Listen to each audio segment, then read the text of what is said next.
Give you guys a quick update because I don't have a computer to edit on, so we'll do a quick live shoot video here. Better not mess this up. It's actually the third take, by the way. But anyway, I bit the bullet on the new computer. 2,500 big ones for a new Mac. Yeah. Anyway, working on the Chevy tonight. Doing some wiring, and I want to talk a little bit about wiring. Some of you guys may find this interesting. You may find something useful in this video. But anyway, on my old truck, my 05 F-150, the wiring was a complete mess. I didn't really know what I was doing, and every time I wanted to add a new accessory, I always pulled a new line, and it just turned out to be a mess. And I've learned from that, and one of the best things you could do, especially if you plan to use future accessories or add future accessories on your truck, is this stuff right here. This is 7-pin trailer wire, and the wonderful thing about 7-pin trailer wire, see I have a switch box in there that I'm working on, but this 7-pin trailer wire, this goes right through the firewall, and I'm going to run one of these to the front of the truck and another run of this 7 wire to the rear of the truck. So anytime I want to add accessories, I already have this pre-run wire right here.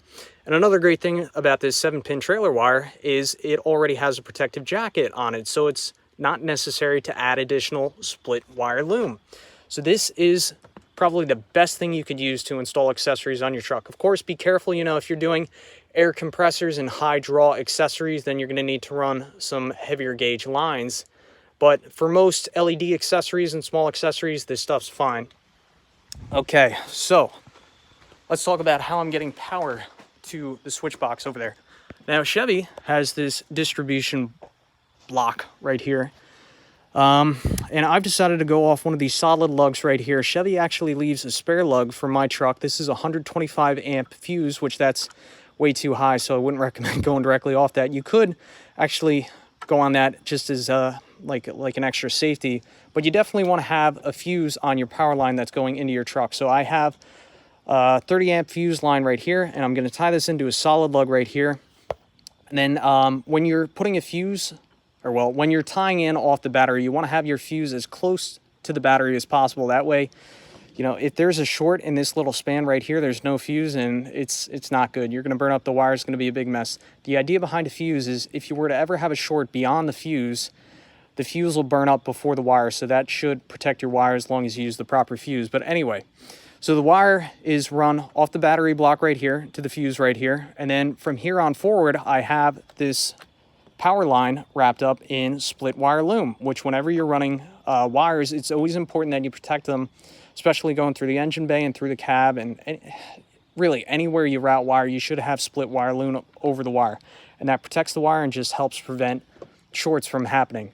So there was this line already running off the battery, so I decided to take my line and zip tie it right behind the already run line from the factory, and it's really clean, it's really neat, and it's a great way to go. Now, I may get some flack for this, but one of the most difficult things about wiring accessories on a car or truck is getting the wires through the firewall. Now, here's what I decided to do. You guys may give me some flack for it, but you know what? It works. So there's this puck right here, like rubber puck, and pretty much all Chevys have something like this.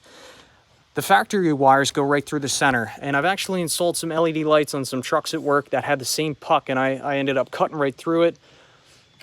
I found it just easier to go in between the puck and the metal firewall itself.